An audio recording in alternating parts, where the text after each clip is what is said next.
Yellow football family, ready again. Welcome to Yawd Ballas. Ball Chat present Yawd Ballas. Benton, I building. Junior, how you doing, brother? Well, I'm good and I'm here. Thankful. Thankfully, we're back online and live in living colors again. And also current no go for it.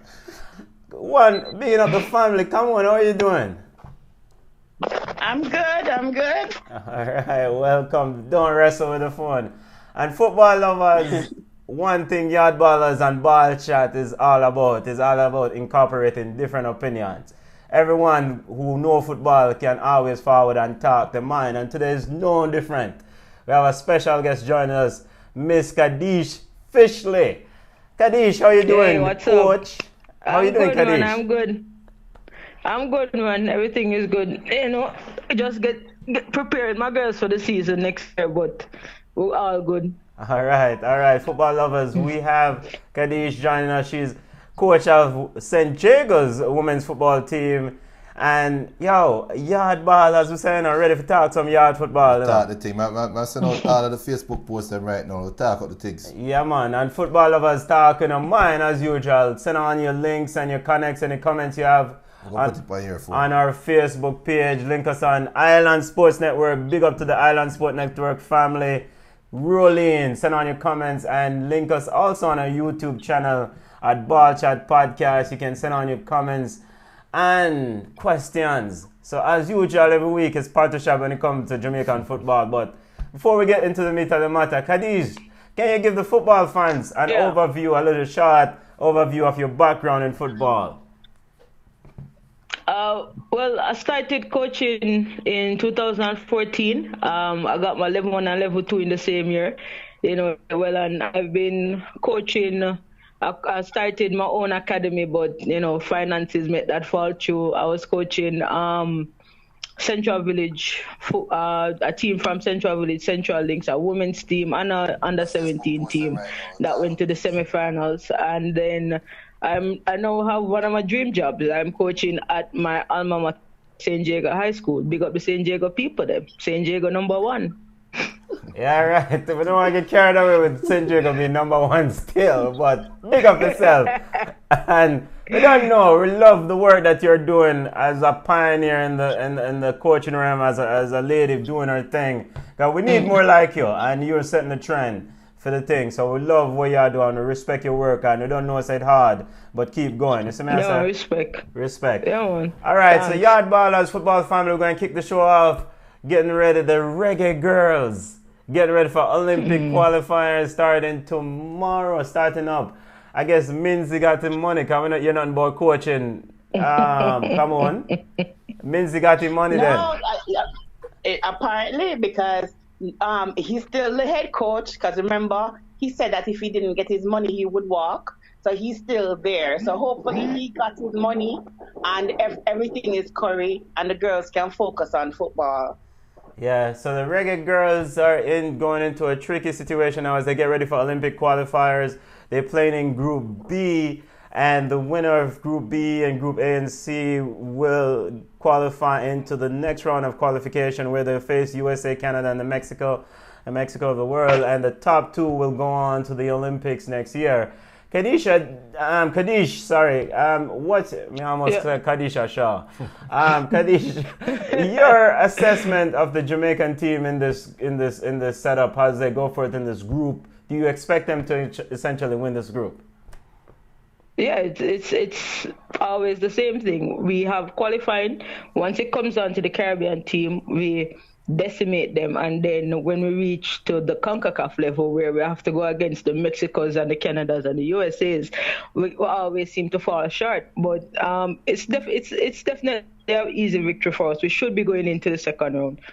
Yeah, should be going. Junior, more football.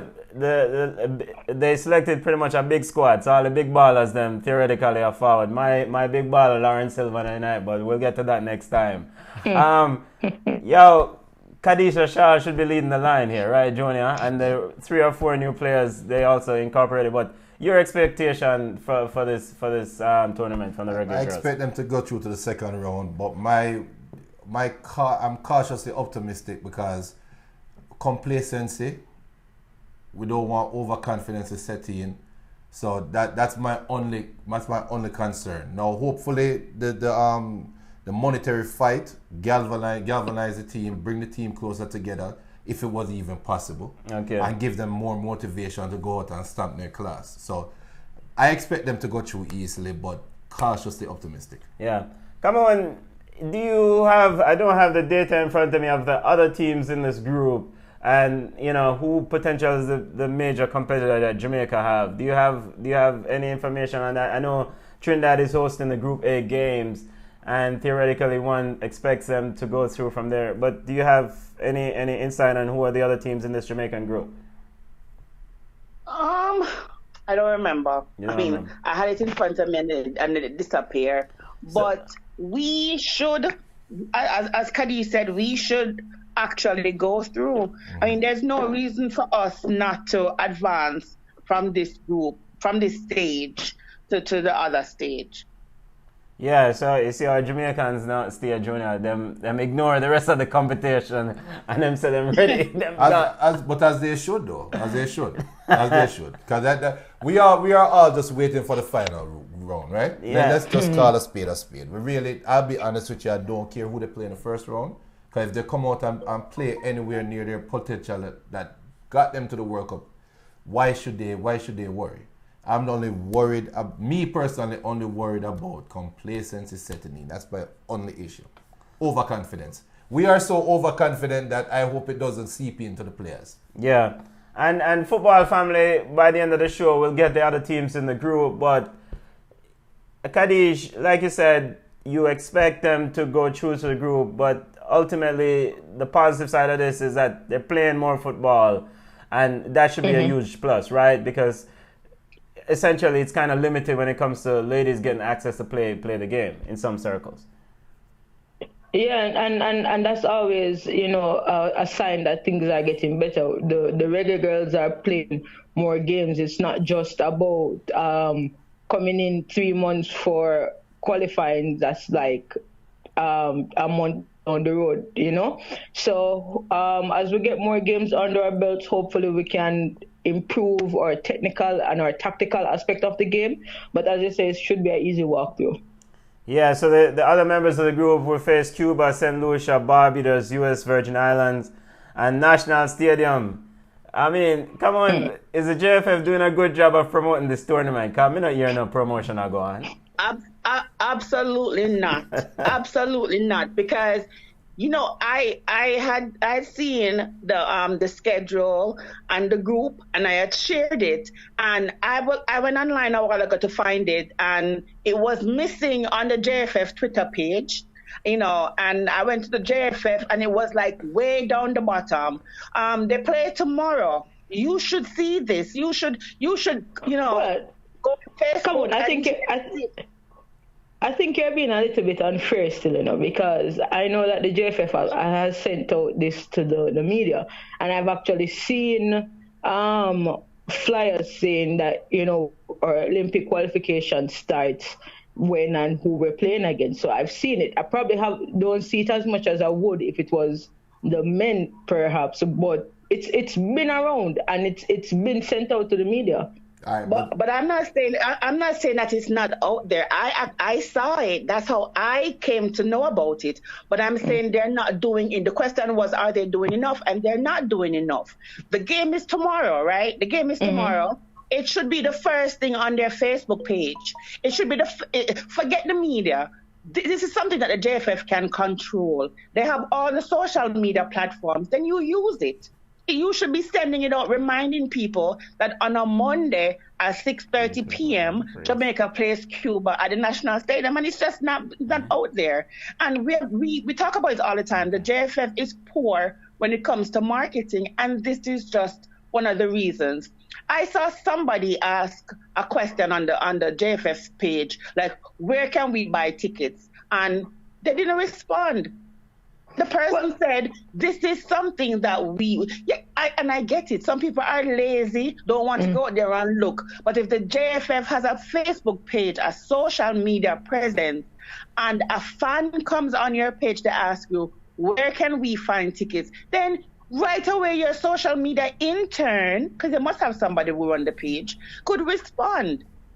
You want to support, You want to support. So you go out there and you garner the support. It's not on Twitter. I just looked. It's not there. But you know what though? In our fairness though, this is the same organization that are dependent on players to play and provide a good product on the field. Can we all agree on that? Yeah. And this is the same organization that have run into problems getting said players tickets.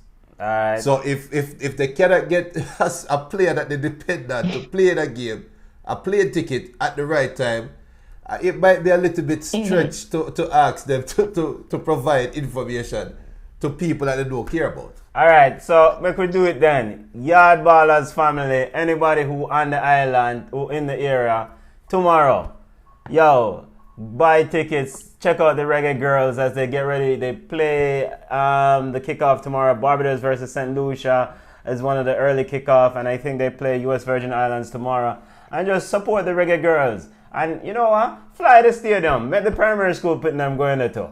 You know, because that is actually a very good idea. Fly the stadium, because ultimately at this stage, if them don't want to sell the tickets, then make somebody else go watch it. Actually, that's a very good promotion. If you're a female footballer on the island, you should be allowed in free by wearing your jersey. Yeah. Or something. Easy. So, well, what they usually do, is that they actually send tickets or send it at a discounted price to the high school that have girls team. So usually you will see them at the games. Okay. So I suspect you will be at the game tomorrow, Kadish. Well, I don't get any tickets as yet, but hopefully. JFM, roll out. All right, to segue from the Reggae Girls and preparation, and like we said, we expect the Reggae Girls to go forth and dominate this field. I mean, the US Virgin Islands, Cuba, and Barbados and St. Lucia. I mean, relative to the Reggae Girls, we're further along in this type of football, in this arena of football. So we expect them. But Junior, we hope some complacency don't forward in, and look forward to the next round. But have to play in front of you and deal with them first. All right, segue from the Reggae Girls and football family. We soon get to RSPL. Wait, hold yourself. Elvis Beaver Heart. Hold yourself. We soon get to RSPL. Before we hit up RSPL, Meadowbrook, Issa, and suspension regarding schoolboy football. Let's touch that for a little bit. That was a major thing in the news this week. Yo, Meadowbrook are screw. Them lose some points in this week. Issa said they were supposed to show up at the game. Talk in the mind. What's your opinion on that? I mean, go ahead, come on. Okay, Kadish. No, actually Kadish. Yeah. All right. So from somebody who deals with Issa is not about the athletes, and I will say this time and time again. Issa is never thinking about the athlete safety first, because if you can say, first of all, what happened with the JC Wolmer's game, let's not get into that, because I guess you guys talk about that already. Then we're talking about there is a bus strike going on. The kids cannot get home safely. What do you mean about them still have to play football? No, postpone the game and make sure that these are kids. As much as them look like big man, these are kids. These are 16, 17-year-olds. What am I going to do when after the game and then can't go home? What are you going to tell their parents when their child is not home after a certain time? Issa is never yet thinking about the athletes or the safety of the athletes. They're only thinking about them pockets. And that is something that is always frustrating to me. Come on. All right. You care to comment on this one? Come on. Because we don't know, so you go hard on it this week. There's nothing else for me to say. I agree 100%. The coach for Heidel, I don't know if I can say the A word on radio or whatever. It's a family. He is family show. Yes, he is. It's a family show. So let me be PG. He's a blank. He's a blank. He is setting a bad example. It was poor sportsmanship. So what if Idel had the bus to take their players to the pitch and take them back home, right? So what? Well, Idel, it's like Idel, come on. Idel coach said, "Court, we made the arrangements. We figure out that we have to get it done. So, man, them say game for play, game for play. They love but that's the thing too. They love money. So, I mean, who to tell the parents weren't going to be able to pick up the kids? The fact of the matter is this. School let over early because, school let over early because they had the issue, right? Yeah, they had the issues with the exactly. Yeah. So Issa should be on the phone a long time ago asking what can be done. And it's correct. They should have rescheduled the game and put the safety of the kids first. You know, I have problems with Issa. From Issa say 40% is a pass and then allow people picnic if it just skate through. I had a conversation with my godson over the weekend and I was so upset. This is his 8th year in high school. I'm going to put his business out there.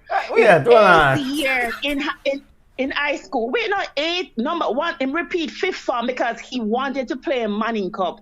And when I'm talking to him about the SATs, he knew nothing about SATs 2 years ago. When I spoke to his coach, he knew nothing about SATs. And I'm asking him, now you're in upper 6, you don't have math?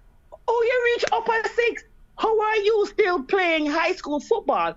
It's all about the institutions doing well for themselves and leaving the kids on the sideline. And Issa is no different.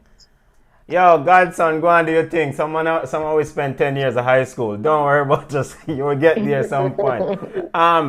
Junior, do you disagree with this notion of beating Issa? You know, the ladies went hard on Issa, but remember I said Issa hand tied, you know. I'm just playing devil's advocate here.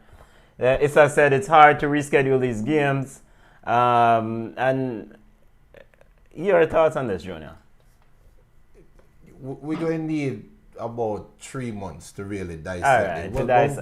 But hear me out though. This is a societal issue. This is bigger than chronic. This is bigger than schoolboy sports. It's bigger than athletics. This is a society thing.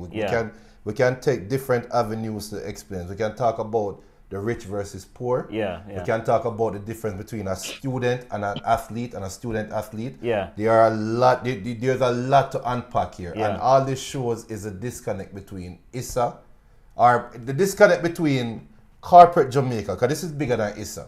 What that tells me is who sponsor Bunny Cup? Is it Water?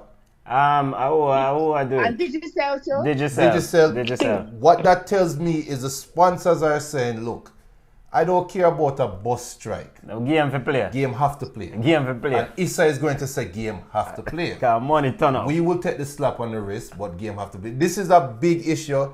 This is a societal issue. This is a ghetto versus rich issue. And Issa, this is morality versus business. It's a lot. And Issa just should have done better. And Dalton, big up. Big up yourself, Dalton, and all the football family on Island Sport Network following us. Send on your questions or comment. But yeah, I mean, like you said, Junior, it's a lot structurally. There's a lot of issues at play here. But yo, come on, at some point the high coach should have just say, yo, if them not play or them can't reach, I could just stay and just not worry about no points. It's not like either them side there win Manning Cup anyway. but not only that too, it kind of show you the disconnect because the coaches should have had each other's numbers. Yes. I mean, I have seen, I've gone to fields already and the coaches them have conversation. You reach and them say, ref, the coach and I decided we're not going to play because the field is waterlogged or something else. So the both coaches could have talked to each other and said, listen, our players need to get to the pitch. We can get them to the pitch, but when we take the bus ride back to school and everybody needs to find their way back home, when the game finishes at 7 or 8 o'clock, I don't think my players will be safe. So that for sure you say the Meadowbrook coach had his players' best interest at heart, but the Ideal coach was all about the 3 points. It's just terrible. And that in itself is another problem as well, because they don't look on high school football as a development thing. It's all about ensuring that they win. It's all about making sure that you win. When football at this level, the focus is not supposed to be on winning every competition. It's supposed to be making your players better. Yeah. So that's another thing as well. Yeah. Junior, so I have a question for Kadish. Because Kadish, you are somebody that is a part of the system. And from my perspective here in the States, there are organizations, there are conglomerates that everybody come together and say, this is what we're going to do. This is how we're going to run the season. Talk to the people from the Jamaican coaches' perspective, especially on the high school level. How tight-knit are you guys as a coach? Is it a fraternity, or in your case a sorority? Is it a group where everybody come together at the start of the season and say, we have 1 month of conditioning, nobody, like this happened in America, there's a 1 month of conditioning, nobody touches a football. And this is all through the system. Is there something like that in Jamaica where the coaches and the organization ISA come together and say, this is how we're going to run the season, or is it everybody for themselves? Because the vibe I get, the schools are private. You have private schools. Yes, we have public schools, but generally run as a private institution. They go by them own beat and them own drum. Is that the case? It is actually the case. In my case though, I try not to do that because when I was doing my coaching course, I did it with Tony Cohen, who was the under-15 national coach for the girls and is now the coach at Wolmer's. Right. And we communicate on a regular basis. And if I have a problem, I would say, oh, Tony, what do you think about this? And she would do the same for me as well. So in our case, we tried to talk to as many people as possible. And I even talked to the Meadowbrook girls coach as well. But in a broader sense, that's not the case. It's every man do their own thing. And if I have the winning formula, well, I'm gonna keep it to myself, and everybody I just fall down to me. That's just how it goes. So competition drives it more than development. Yeah. So dog me and dog sort of mentality around here. All right. So and so in this space, and we want to encourage more collaboration as more coaches come through the system. Just we want to work together and for ultimately the betterment and the growth of the youth them. And football essentially on the island. All right, to segue from Patty Shop, Issa and Meadowbrook situation to RSPL, Red Stripe Premier League. Yo, my line's running in hot, but hey, Elvis Beaver says we really miss RSPL in the West. Boy, I miss you too, because Wadada, Reno, Seba, those are the giants of the all. I feel your pain. But come on, Veer United, formerly Jamalco. I want to make sure I get this right, or vice versa. Have a new coach. Come like a man get fired. Mr. Bennett gone. Any thoughts on that? But there was no reason given. So now I'm like, are you firing because they're off to a bad start? Yeah. Yes. No, but if that's the case, then what would you say about the Tivoli and the Portmore?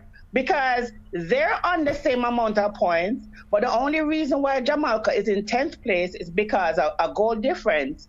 So the season is young. If you are going to fire the coach because, he's not doing a good job and you expect, as a matter of fact, this is Veer. I'm like, is that top club? So what are you expecting this coach to do? You don't have the names, the mainstream players, like you have Alex Marshall or a Chevron Marshall or a Cardell Benbow. You don't have these kind of players. So you have the coach. He won 1 game and lost 3. He's on 3 points. Same thing with Tivoli. Same thing with Portmore. But you fire him and bring in Vassal Reynolds. I was looking around to see what kind of accomplishment Vassal Reynolds have, and I can't find anything. So we are going to see why they fired this man so early in the season. 4 games. I can understand if him get up and quit and say, listen, the players are not playing for me, but 4 games in the season and you fire him? It's just ridiculous. Well, in Ghana Road. Kadish, care to comment on this? Is it too early to fire a coach 4 games in a season? Yeah, it's ridiculously early. He's 3 points out. He's just 1 win away from getting 3rd place. So it's kind of trigger happy in my opinion. Why are you going to fire him? is like it could be the only thing I can think of is that the way how they're playing is not what the board are the. Yeah, that is not the expectation. Junior, boy, Malines, how can get to big side? Big bad Malines running hot. What, 4 from 4? Mere, what? Which team? Dunholden. Holden. Yeah, so them ready for Malines today. I want to them. Am I idiot? Junior, let's set up the Red Stripe Premier League big matchup of the day. I don't want to take. I don't think some Malines are big idiot side. Let me tell you something. You see, just like how Kadish is saying, it's way too early. Yeah. To fire a coach. Yeah. It is way too early to crown a champion as well. Make more lines. But the season, they're doing extremely well. Hats off to them. Now, can Dunberwollen beat them? I wouldn't put money on it. But Malines is without their talisman. Nicholas Nelson picked up a red card in the last game. Yeah, but is it a Malines one-man will team? have to find a way. Is it a one-man team? No, it's not a one-man team. Right. But if you have that one person who is firing on all cylinders and who makes the team better, then it's going to be a little bit difficult for Malines to really play around that. Yeah. But I don't know why is Malines and Dunberwollen the marquee match? Shouldn't it be Portmore and Umberland? Idiot side them there. The idiot side them there. We don't have time for waste man side. Don't. By the way, so come on, you brought up Nicholas being recorded in that game against Arnett, right? And Kadish, I want to also get your chime in on this. In that Arnett game, I read a Arnett player running nice stands and touch fight a fun. Care to comment on that? And what sort of suspension is he looking at? You cannot be a player unless a fan draw you out. I mean, and then to leave the field of play and go fight him. If I was his coach, if Red Stripe don't or the league officials don't ban him, he's getting suspended from the team. That don't make no sense whatsoever. And does this show a lack? And does it show a lack of control by young Mr. Thomas? This is first year at the helm of this Arnett side, knowing that his players can just walk off the field and go beat up a man or fight a fan. I mean, does it show a lack of control of his squad?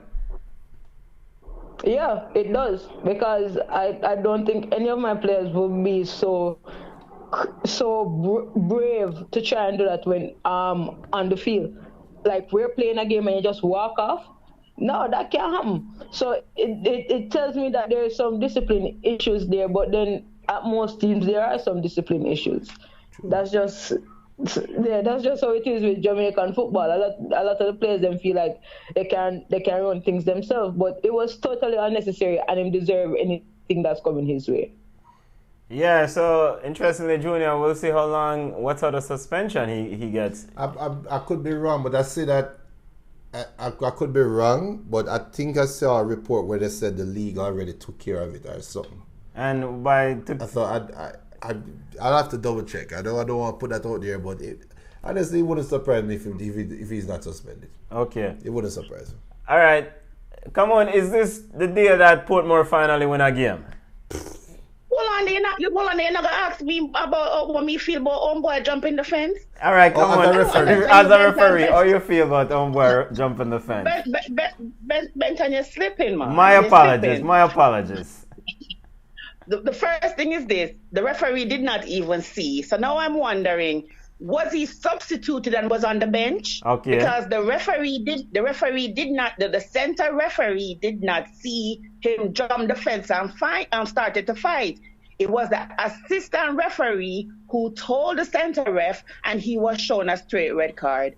So they're saying there's this section in their rules that says it's a serious act of violence and that he needs to be suspended for at least 6 matches and a minimum fine imposed of $2,200. Yeah, I'm trying to look. So my thing.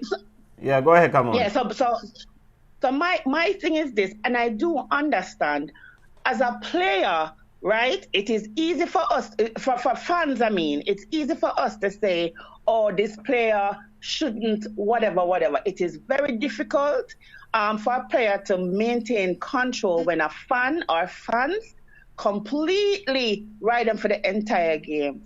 But it's the player's responsibility to maintain composure. So unfortunately, I think the 6-game ban will be in effect for this one. And I don't know if I didn't see anything that says the fan was suspended or whatever. I'm not sure they're going to do it because they need the ticket money.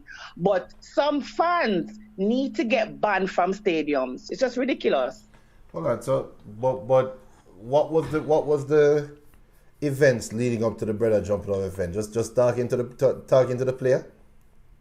Well, I heard that the fan was saying terrible things, like Jamaican curse words, and just picking on that player for the entire duration of the match or before he was sent off. So it was something that was brewing. I mean, one man not going to say something to a player and then just go jump up and go over there. I heard he was picking on him. So that was that. So Kadish, as a coach, if you know a player has that ability to get so thrown off by a guy talking to him on the sideline, would you use that here? I mean, me as a coach, if I am coaching that side, him cannot play on my team ever again in life. That shows a very weak mentality. No disrespect to the player, but it is what it is. Well, that's what it does. And that's what I always try to tell my players, because fans are always going to say things. They're seeing things that sometimes you can't see. And if you're constantly making mistakes, they're going to ride you. Because why? They want you to play well. Yeah. If a lot of the times I'm sitting here and I'm watching Chelsea play, and me cuss Ross Barkley like him can't hear me. And if he was like this guy, if he see me, it would have beat me too. But that's how it goes. As a player, I feel lock out all of these things and focus on the game. If you're having a bad game, you bring it up. But I mean, honestly, it just speaks to them. As you said, the mentality him have. Him don't have a strong mentality, and you definitely can't play for me if you don't have a strong mentality. Well, hopefully it's a learning experience for him, and you can only grow and get better if you learn from it, right? Yeah, and this kind of speaks to a larger issue that we always talk about, but we don't really want to delve too much on issues, but we need better securities at the game, better things in place, because when events like this get out of hand, then we can deal with it without a man jumping off, I fear. They're always reactive. They're never proactive. They're going to tell you that it costs a lot of money. So as Junior always said, the infrastructure, we need to build on the infrastructure. We need better fields. We need better referees. We need better coaches. We need better players. We need better security. It's not a one thing fix. It's like a whole bunch of things that need to come together to improve the overall quality and output when it comes to football in Jamaica. Yeah, we had to take a whole heap of time and sure run over, but come on, give quickly the Yawd abroad update. Quickly, cause Island Sports Family, I say go on. They want what Portmore United versus Humble Lion. Well, so Junior Flemings, Kevin Lambert, and Peter Lee Vassell are USL regular season champions. Phoenix Rising clinched it with their 2-2 draw with New Mexico. And Peter Lee Vassell must be one of the luckiest young men in 2019 because he won the Supporters Shield also with LAFC, even though he's on loan with Phoenix. So, shout out to them. Nico Brett scored an exceptional free kick last night to earn a very important 3 points for Pittsburgh. So they clinched their spot in the postseason, the playoffs. So now Flemings is on 14, Freighter still on 14. Deshaun Brown is moving up the ranks with 13 goals, Michael Seaton 12, and Nico Brett 10. So I don't see where Tapa will have a shortage of strikers because everybody that is supposed to be scoring, they're actually scoring. Yeah. And Michael Starboy say, come on, really? Picking on him, that's joke. How can you react like that? That's not even an excuse. Fans will always talk. And this is in relationship to the Arnett player running off the field or running from the bench to go beat up a man or a fan. Yeah, but nobody is agreeing with him. Nobody is saying that it is right. Yeah. But you must also remember that players are also human beings, and sometimes you're out there, you know it's your job, you know you're not supposed to react. Well, sometimes as a human being, you don't even know what's going on in the homeboy in his life. But at the same time, how would a fan like if somebody came to his job and picked on him all the time? So we're not saying what he did was right, but at the same time, fans need to chill. And Sadiq Stevens said Mount Pleasant versus Arnett. That one, me see my boss. And more lines at the big side, Sadiq. All them other little side, they can go and go sit down. Kadish, officially as we wrap up the show, thank you for having us. Give people how you can contact, let people know about yourself again. Let the football world know about Kadish officially and how we can link you if we need to. You can always check me out on Twitter at DEESHI.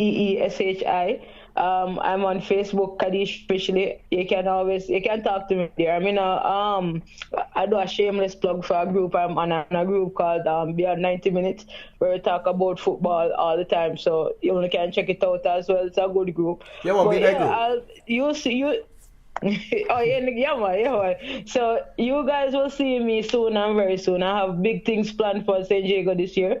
Hopefully we can take the crown from Excelsior, so look out for me. All right, the guy we're going to get to that, can we have some talk to you about Excelsior, but the money run up the time, but no, you idiot man run off a field, but yo! Next time, but we'd love to have you back on the show and continue doing what you're doing. Continue doing what you're doing, because we love the work you do. Yawd football family.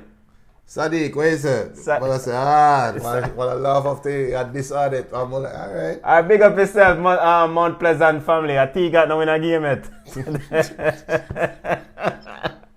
Football family, link us on our social media platform. Link us at Ball Chat Podcast at Instagram. Ball Chat on Facebook. Subscribe to our channel at Ball Chat Podcast on YouTube. Yo, want to big up all the World Championship athletes, whether you come first, second, or last. I love what I say. Go on, Yawd footballers, family, big up to Island Sports Network and everybody on Facebook. Kadish, big up yourself. Yeah, respect, boss. All right, bless up people. Hey, it's a Ball Chat. World Talk soon. We're going on the road. On the road.